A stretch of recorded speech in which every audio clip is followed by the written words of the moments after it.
General గా చాలా మంది చిన్నప్పటి నుంచి ఆస్తమా ఉంది అంటారు కదా, బట్ కొంతమందికి ఈ మధ్య లైక్ ఈవెన్ ఎలర్జీస్ కూడా కొంతమందికి అడల్ట్హుడ్ లో బయటపడుతుంటాయి. సో అది ఎందువల్ల అంటారు? ఎలర్జీ అనేది ఆస్తమా కానీ వీటన్నిటిని కూడా ఎలర్జిక్ ఎయిర్వే డిసీజ్ అంటాం. అంటే it can include nose, sinus, airways and lungs.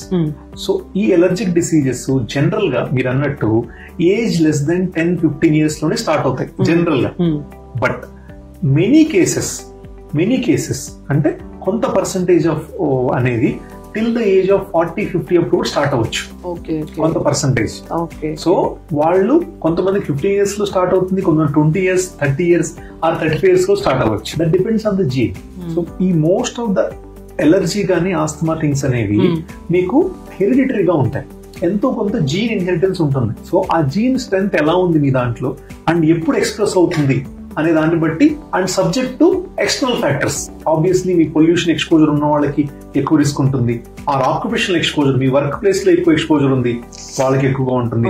Regular air pollution exposure అవుతున్నారు వాళ్ళకి ఎక్కువ ఉంటుంది. కెమికల్ ఫ్యాక్టరీలో వర్క్ చేస్తున్నారు వాళ్ళకి ఎక్కువ ఉంటుంది. సో ఈ ఎక్స్టర్నల్ ఫ్యాక్టర్ తీసుకొని దాంతో పాటు మీ ఇంటర్నల్ గా ఉన్న జీన్ స్ట్రెంత్ తో డిపెండ్ అయ్యి యాక్టివేట్ అవుతుంది. ఆ యాక్టివేషన్ ఒక్కోసారి to the tune of after 40 కూడా అవ్వచ్చు. అప్పుడు వచ్చినా కూడా మనం ప్రాపర్ టెస్ట్ చేసుకుని అది డయాగ్నోస్ చేయాలి ముందు, అది ఆస్తమానా, అలర్జీనా ఆర్ సంథింగ్ ఎల్స్. ఎందుకని మోర్ దెన్ 40 years లో మీకు సిఓపిడి కూడా రావచ్చు, క్రానిక్ అబ్స్ట్రక్టివ్ పల్మనరీ డిసీజ్. అది కూడా పొల్యూషన్ వల్ల రావచ్చు, స్మోకింగ్ వల్ల రావచ్చు. సో అది ఆస్తమానా, సిఓపిడినా ఆర్ ఓవర్లాప్. మనం మెడికల్ టెస్ట్ చేసుకుని అండ్ డాక్టర్ హిస్టరీ తీసుకుని విల్ డిఫరెన్షియేట్. దాన్ని బట్టి ట్రీట్మెంట్ సపరేట్ గా ఉంటుంది. This how we can differentiate the asthma or COPD depending upon the symptom. Even adulthood లో మనకి ఈ ఎలర్జీస్, ఈ ఆస్తమా అటాక్స్ వచ్చే అవకాశం ఉంటుంది డిపెండింగ్ జెనెటిక్ గా ఉంటది. And if there is any trigger also it can activate